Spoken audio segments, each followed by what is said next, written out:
Subscribe చేయండి మన GVR films Telugu ఛానల్‌కి అండ్ పక్కనే ఉన్న బెల్ ఐకాన్ ప్రెస్ చేయండి మన ఛానల్‌లో వచ్చే అన్ని ఇంట్రెస్టింగ్ వీడియోస్ మిస్ అవ్వకుండా చూడడానికి.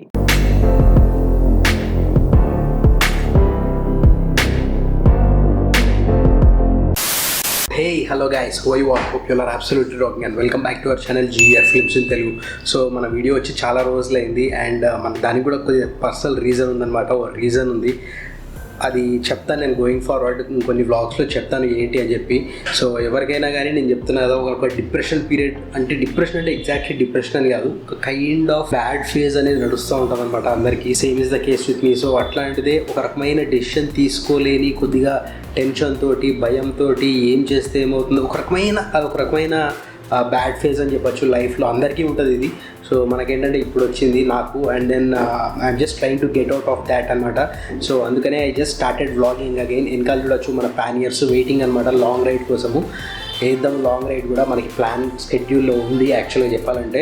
అండ్ దెన్ ఈ వీడియో మెయిన్గా నేను చేయడానికి రీజన్ ఏంటంటే, నాకు స్టిల్ ఇంకా నాకేంటంటే కొన్ని క్వశ్చన్స్ అనేవి వస్తున్నాయి, కొన్ని క్వైరీస్ అనేవి వస్తున్నాయి అనమాట.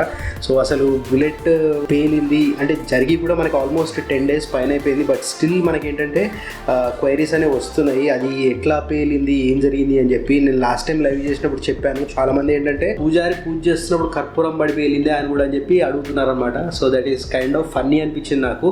సో ఇంకా చాలామందికి ఏం జరిగింది అనే విషయం తెలియదు అని నాకు అర్థమైందనమాట, జరిగిపోయి 10 days పైన అయినా కానీ.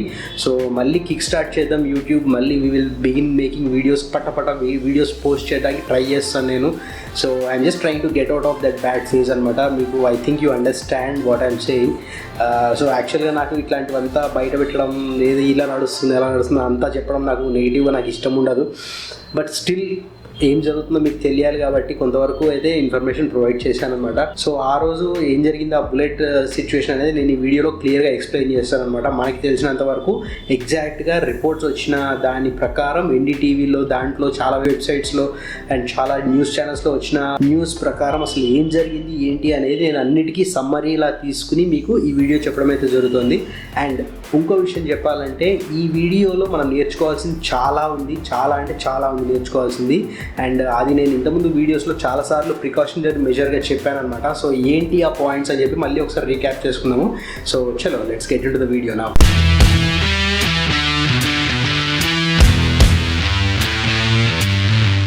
So guys, few days back చూసుకుంటే మనకి బుల్లెట్ అనేది ఒకటి అనంతపురం డిస్ట్రిక్ట్లో కాసాపురం ఆంజనేయ స్వామి టెంపుల్ దగ్గర బ్లాస్ట్ అయిందనే విషయం అందరికీ తెలిసిందే. సో అది ఎలా అయింది, ఎందుకు అయింది అనేది ఈ వీడియోలో చూద్దాం మనం ఇప్పుడు. సో ఇనిషియల్గా చెప్పాలంటే మనకి చాలా రిపోర్ట్స్ అండ్ న్యూస్ ఛానల్స్ నుంచి తెలిసింది ఏంటంటే, మైసూర్ నుంచి రవిచంద్రన్ అనే వ్యక్తి బుల్లెట్ క్లాసిక్ 350 చాలా రీసెంట్గా తీసుకున్నాడు. అండ్ అతను పూజ చేయించడానికి అనంతపూర్ డిస్ట్రిక్ట్కి వచ్చాడనమాట. కాసాపురం ఆంజనేయ స్వామి టెంపుల్ చాలా ఫేమస్ టెంపుల్. సో అక్కడికి రావడం అయితే జరిగింది. అండ్ ఎలా వచ్చాడు, కొత్త బండి ఒకటి, అండ్ దెన్ తను కంప్లీట్ రావడం కూడా ఫుల్ టు రెడ్ లైనింగ్ చేసుకుని అసలు స్పీడ్ ఎక్కడ తగ్గకుండా 120, 130 ఫుల్ రెడ్ లైనింగ్లో కొట్టుకుంటూ వచ్చాడంట. సో ఇంజన్ హీట్ చాలా జనరేట్ చేసింది. అండ్ ఇక్కడ మనం నేర్చుకోవాల్సింది, నేను పాయింట్ బై పాయింట్ చెప్తాను. సో ఇక్కడ మనం నేర్చుకోవాల్సింది ఏంటంటే, నేను ఇంతకుముందు చెప్పినట్టు ఓవర్ స్పీడింగ్ నాన్ స్టాప్గా బైక్ రైడ్ చేయడం వద్దు అని చెప్తాను. చూడండి, ఎవ్రీ 100 kilometers అట్లా బ్రేక్ తీసుకోండి అని చెప్తాను. అది అతను ఫాలో అవ్వలేదు. ఫస్ట్ థింగ్ అంటే నాన్ స్టాప్గా కంటిన్యూస్గా హై స్పీడ్స్లో కొట్టుకుంటూ వచ్చాడు. దానివల్ల కొత్త వెహికల్ అవడం వల్ల ఏమైందంటే, ఇంజన్ పార్ట్స్లో ఏదైతే రప్చర్ ఉంటుందో అన్ని కొత్త పార్ట్సే కదా.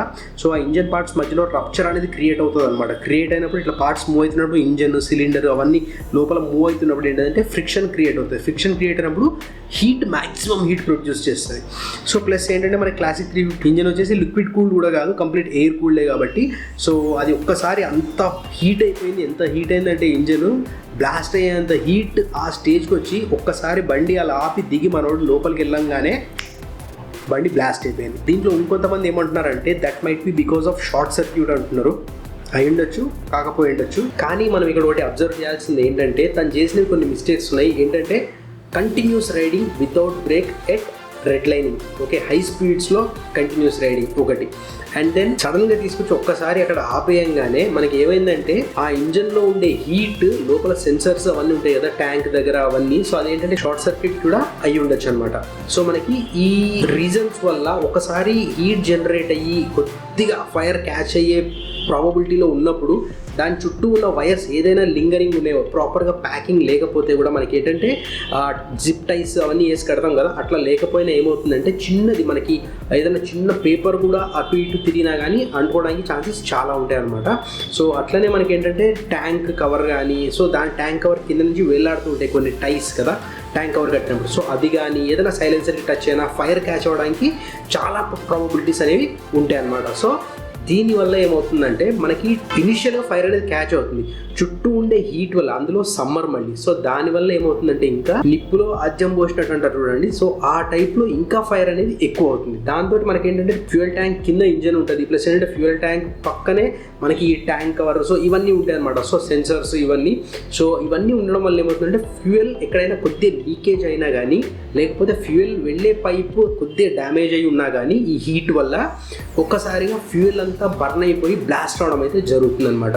సో ఈ కేసులో కూడా మనకి ఎగ్జాక్ట్గా జరిగింది ఇదే. బ్రేక్స్ తీసుకుని ఉంటే ఎవ్రీ 100 కిలోమీటర్స్కి ఒకసారి లేదా ఎవ్రీ 80 కిలోమీటర్స్కి ఒకసారి డెఫినెట్గా ఇది అవాయిడ్ చేసి ఉండొచ్చు.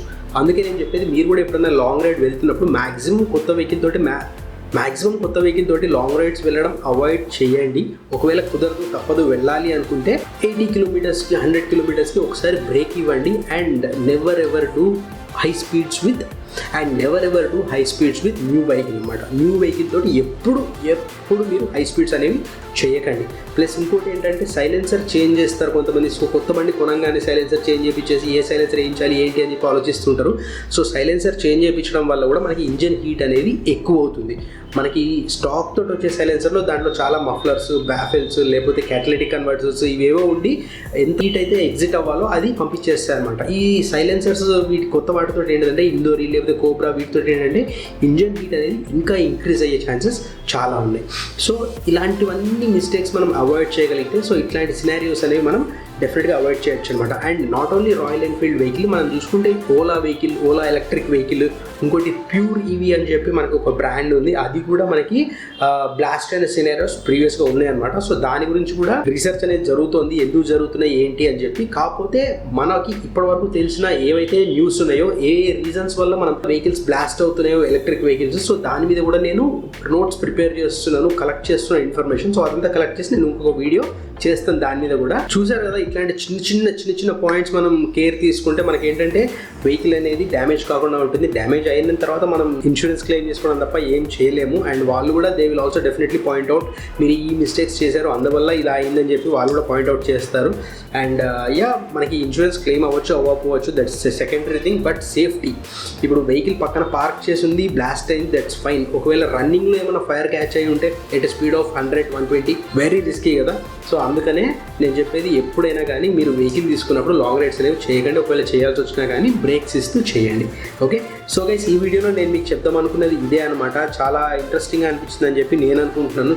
ఆల్మోస్ట్ చాలా మందికి చాలా పాయింట్స్ తెలిసినవే, బట్ స్టిల్ ఒకవేళ ఈ కాషన్స్ మనం రీక్యాప్ చేసుకున్నట్టయితే అందరికీ యూస్ఫుల్ అవుతుందని చెప్పి ఈ వీడియో అయితే చేయడం జరిగిందనమాట. So that's it for this video guys, hope you like it. ఒకవేళ మీకు ఈ వీడియో ఏ రీజన్ వల్ల నచ్చినా కానీ లైక్ చేయడం మాత్రం వెళ్ళకండి, షేర్ చేయండి video me friends and family తోటి. అండ్ నా కామెంట్ సెక్షన్లో డెఫినెట్గా కామెంట్ చేసి చెప్పండి ఎలా అనిపించింది ఈ video. And last but not least subscribe చేయడం మాత్రం మర్చిపోకండి. పక్కనే ఉన్న బెల్ ఐకాన్ ప్రెస్ చేసి ఆల్ అనే ఆప్షన్ సెలెక్ట్ చేయండి, సో దట్ నేనేమన్నా వీడియో అప్లోడ్ చేసేటప్పుడు మీకు వెంటనే నోటిఫికేషన్ వచ్చేసి. So that being said, let's meet in my next video. Till then, keep smiling and never back down. Jai Hind. I've got an itch I can't scratch, I'm missing a piece that completes a whole part of me. An open wound scar to see. Everybody come here, gather round. Welcome to the freak show, the best in town. What the hell's wrong with me? I don't get along with anybody, honestly. I've been living in my own head constantly. Thoughts jumbled round, think I need a new lobotomy.